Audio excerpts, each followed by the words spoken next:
Good evening, this is Left, Right and Centre. I'm Nidhi Razdan. Tonight, the GDP numbers for the last quarter are out and it's a shocker. Growth has fallen to 5.7%. That's the lowest in 3 years. Key core sectors of the economy have also further slowed down. From demonetization to this, is the economy in serious trouble? Was demonetization a disaster for the economy, or is the jury still out on that? Well, let's first take a look at the big news at this hour. The GDP numbers that were released at 5:30 this evening actually turned out to be quite a shocker. The numbers there on your screen, growth falling in the last quarter to 5.7%. It was 7.2% at this time last year. Look at the huge gap between last year and this year. And between the last quarter and this quarter as well, from 6.1% in the last quarter, this is month on month, that's what MOM means, from 6.1% it has fallen to 5.7%. As we said, that's the lowest quarterly GDP in 3 years. This in fact shows you what exactly the impact of demonetization in particular has been, because the impact of GST has still not been factored in, and that's going to come into play when the next round of GDP numbers are released in the next quarter. Finance Minister Arun Jaitley spoke to journalists just a little while earlier and admitted that these numbers do throw up a new challenge for the economy and that the government would have to work on new policies to bring in more investment. Let's listen in to what he said. Certainly it's a matter of concern that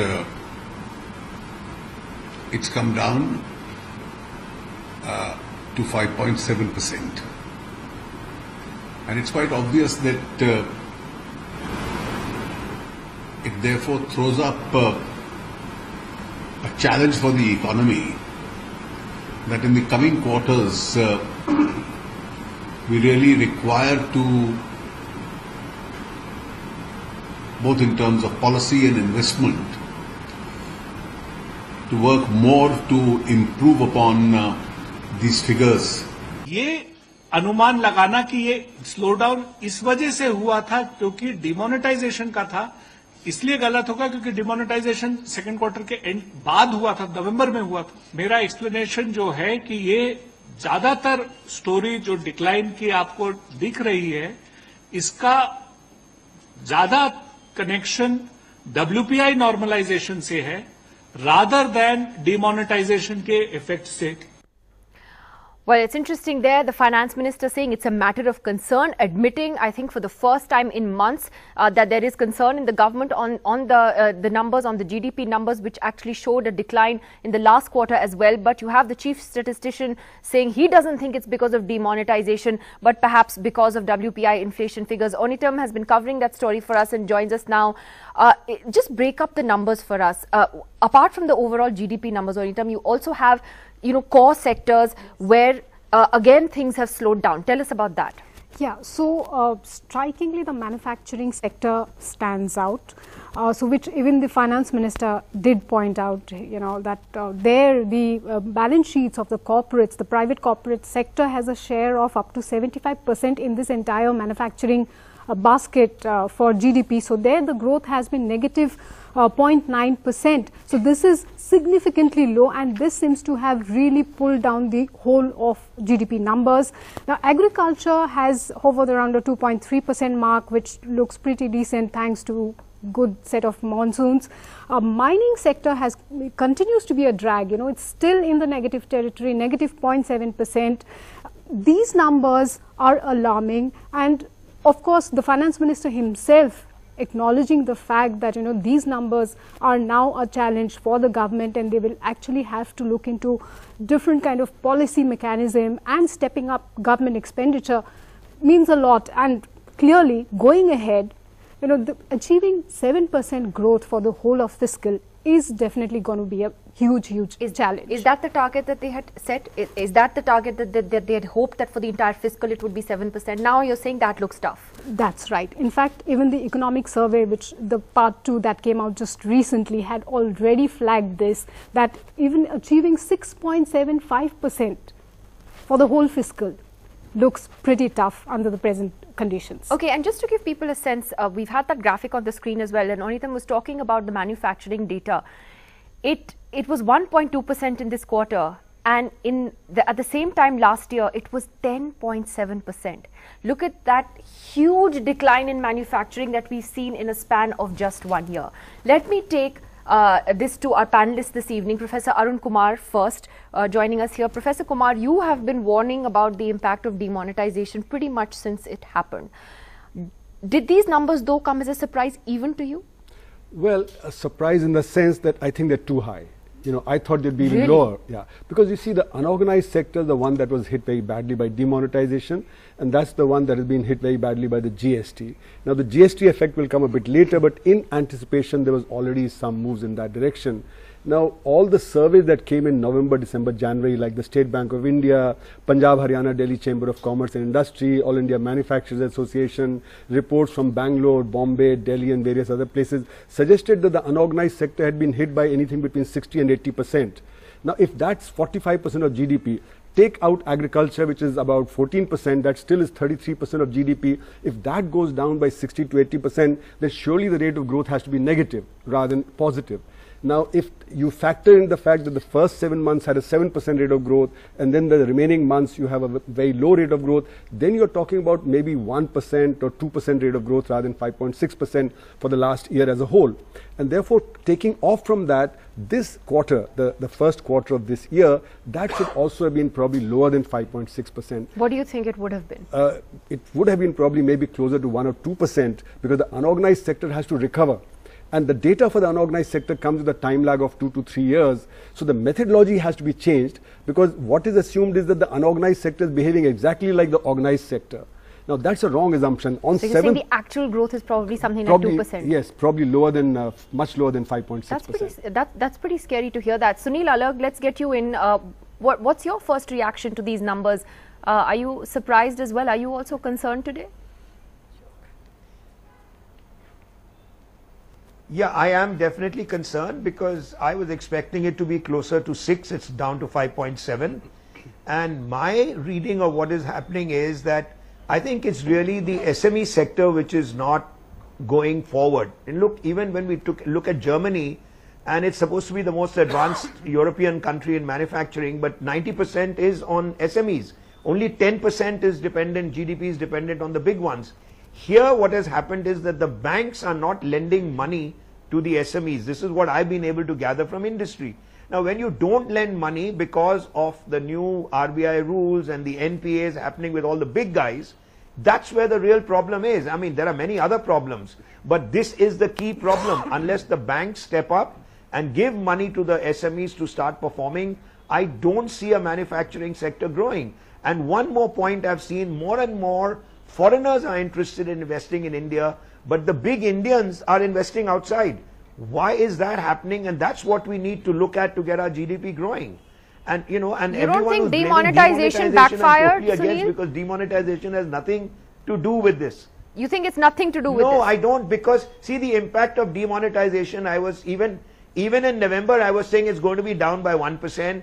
It's over by March. It was last year, it was over. Now to carry on saying in July and August it's demonetization, I completely disagree with that. So it's really SMEs, according to me, that need the fillip. Indian investors, the large organizations, have to move in and get manufacturing going.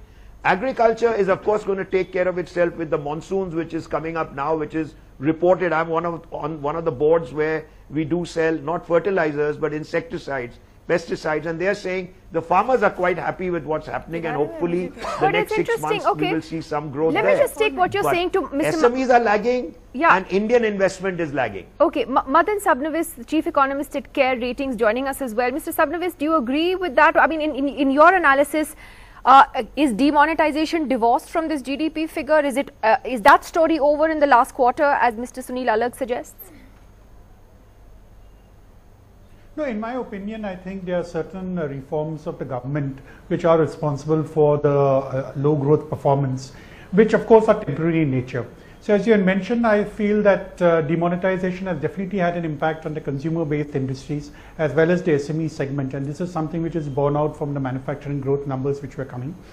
If you look at RERA, which is a very good reform which was introduced by the government, this is something which has affected the construction sector, because if you look at RERA, it's very good for customers, but when it comes to companies, there are more compliances.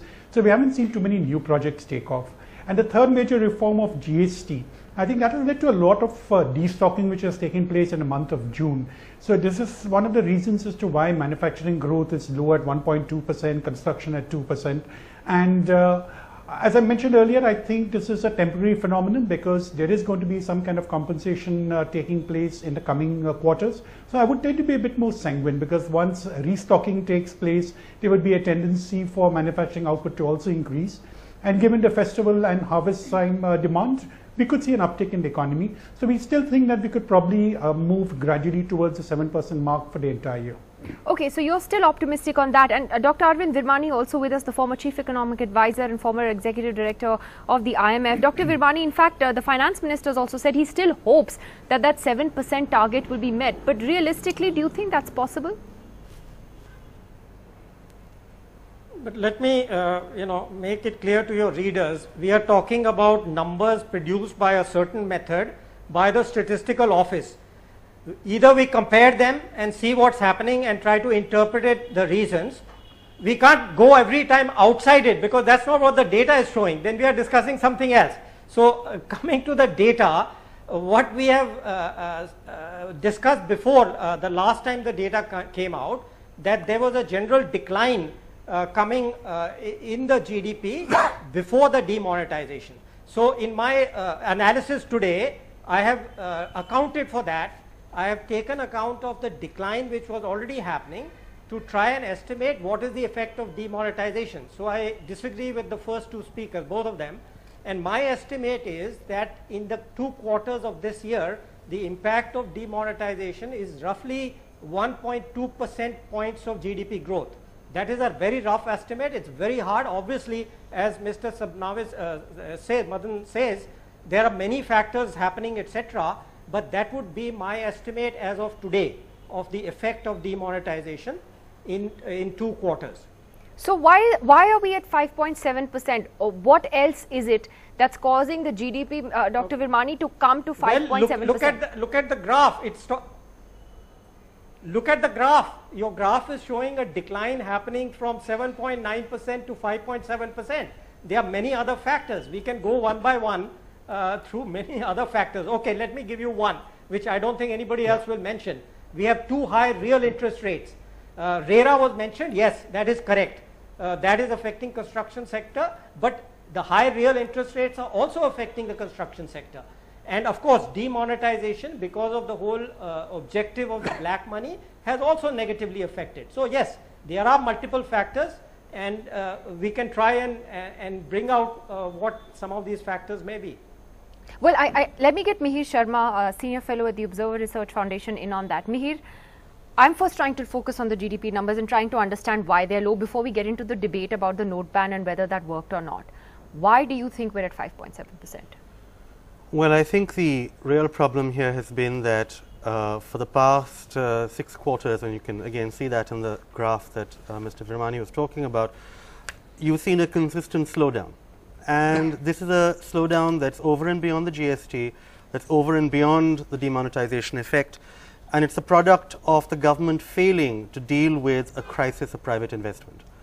We simply do not have private investment growing in India, and without private investment you do not get GDP growth. Part of this is because we have a banking sector that has been overworked in many different ways, and its crucial problem, its central problem, that of bad loans, has not actually been addressed with the kind of energy that it should have been over the course of this government's tenure. We are now getting around to looking at this problem. If they can sort it out, then maybe one aspect of the investment pipeline, and therefore a private investment, will be fixed. But definitely they've left it very late. The signs of this problem have been around for a long time, and thanks to the sort of dilatory approach to banks and to bad loans and to the stressed assets overall, you've had this investment crisis growing with no control. And as a consequence of investment not growing, the government has tried to fill it in with extra spending, etc., etc. It just doesn't work. You need private investment, and private investment has shown no signs of reviving in the past months, and even in these numbers you see no sign that it is reviving. So we're in trouble, and the trouble will get worse. No, so I have a question here, which is that you're essentially saying that the trouble for the economy began way before demonetization. It was already, in a sense, slowing. It was already slowing. I remember when the note ban was announced, I think the Prime Minister at that time said something to the effect that when do you do surgery? You only do surgery when the body is healthy. So the impression was given that our economy is healthy enough to take on the impact of demonetization. That doesn't seem to add up now at all anymore. I think that a lot of people made the point at the time that the economy was not in fact as healthy as all that. The signs were there, the signs were remarked upon.